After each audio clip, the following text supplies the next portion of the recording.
I'm Captain Logan. And I'm Sarah. And it's time once again to recommend things. Sarah is filling in for Vince once again this week, and we are recommending things. It's still You Will So Want This, but we're not absolutely certain that these are things that you will so want, so this is Bonafide Recommends. Yeah. And Sarah... We so want them. We so have them. Yeah. Sarah, what do you recommend today? I recommend a book called When the Wind Blows by James Patterson. It's actually a prequel to a book called The Lake House, which I have not read, but have meant to because this one was so good. It's kind of this science fiction mystery book where there are kids and they've been genetically engineered to have wings and hearts that are, you know, so many times larger than a human heart, and their bodies are more efficient. And so this veterinarian finds this girl who's run away from this quote-unquote school where all these experiments were done, and finds that, okay, she has wings and can do all these crazy things, and where does she come from, and who is she, and who's been conducting these experiments. And there's this guy who rents this cabin out next to her who's also investigating these things, and he's an FBI agent. And so they all team up to figure out this big mystery. I remember it being surprisingly realistic for what it is. I mean, you think something like, you know, these genetically engineered kids have wings that'd be super silly, and it's not. It's not really taken super serious. Yeah, I completely lost myself in this. I did too. In the storyline the first time I read it, and I think I've read it 3 or 4 times by now. First time I read it was my senior year of high school. A friend of mine recommended it to me. It's one of those interesting things where it seems like the prequel was as successful and at least as popular, if not more so, than the book that it was a prequel to. Yeah, like I said, I have never read The Lake House, but this completely stands alone, just fine. Yeah, it totally does. I was not lost at all. And there's a graphic novel, and they're talking about making a movie. Yeah. Didn't you tell me there was a graphic novel? Well, there was one with the same name. I didn't look into it. You don't know if it's the same thing or not. Okay, yeah. So, yeah. Yeah. But, well, I remember reading it thinking, this would make a really good comic book. Oh, yeah, so I'd love to see that. It'd be cool if it was, yeah. Yeah.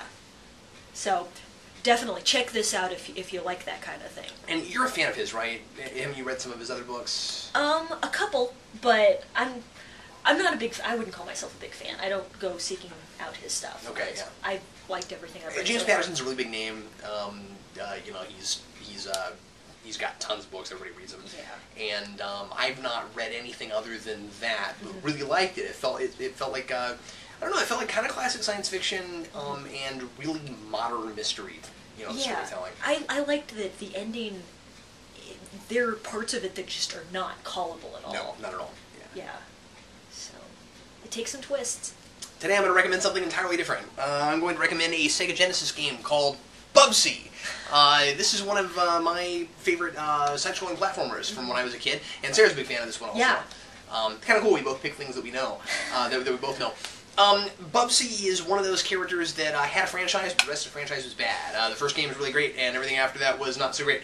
It's not the best side-scroller ever. I like it a lot because I played it a lot when I was a kid, but it's still very playable. It still holds up pretty well. I hadn't played that until I met you, and I thoroughly enjoyed it. It's very different from a lot of platformers. That's what's really fun about it. What it's trying to do is it's trying to be kind of a cartoon in a video game, which, you know, tons of things have done that now, but back then it was a little bit new. And so it does things like it's trying to push envelopes a little bit for Genesis. So at the beginning of every level, you've got like a little one-liner from Bubsy the Bobcat, and he actually talks. You know, that was one of those things that they were really trying to make happen back in the 16-bit days, where they try to have. They were very minimalistic in what they could do, but they were trying to have people being able to say things. Yeah, and I really liked how they'd have a pun for each of the beginning. They were always like levels. classic movies. Yeah, well, and like one of them was A Bridge Too Fur, F-U-R. Right. And then, of course, Bubsy in the background when the level pops up is more like A Bridge Too Short. Yeah. that was fun. Sarah also likes it because she can do a perfect impression of Bubsy the Bobcat. Yeah, I don't want to do one right No, I know, but you do. Sarah gets nervous about impressions, but believe it or not, Sarah does really fantastic impressions of a lot of silly male cartoon characters, and I'll just leave it at that. Bubsy is a bobcat who is trying to thwart an alien invasion of a group of aliens called the Woolies who come down and have evil yarn spaceships, and they have yarn everywhere. And so you, being a bobcat and using lots and lots of cat stereotypes, are going around collecting yarn instead of rings or coins.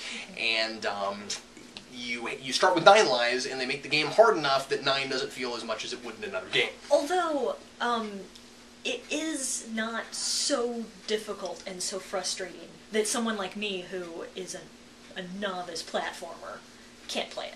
That's true. That's absolutely true. I mean, it is very playable. Get very far into the game, but it's one of those games where you get hit one time and you die. Yeah. And there are a lot of obstacles and things that can kill you. Mm-hmm. One of the things that makes it more challenging is that falling from a high place kills you.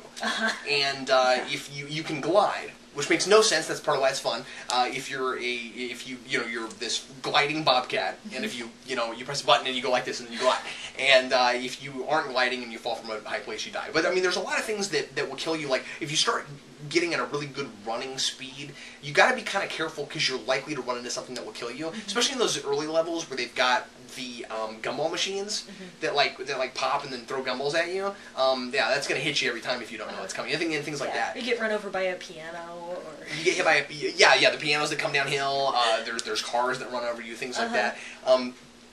One of the things that's really fun about it is that in a lot of levels they've got these big waterfalls that you go down, and it's kind of roller coastery. That's always my favorite part. And it's a little different. It's very original, yeah. and I really like it. It's kind of a mix of Mario and Sonic in some ways. There's some speed, but then there's some things that get in your way, and that kind of thing. And all the different sets of levels, it's set up kind of like Sonic in that there's three levels there's 3 stages in a over encompassing level or zone, whatever you want to call it, and then there's a boss. But I think there's 4 or 5 of them. I don't remember.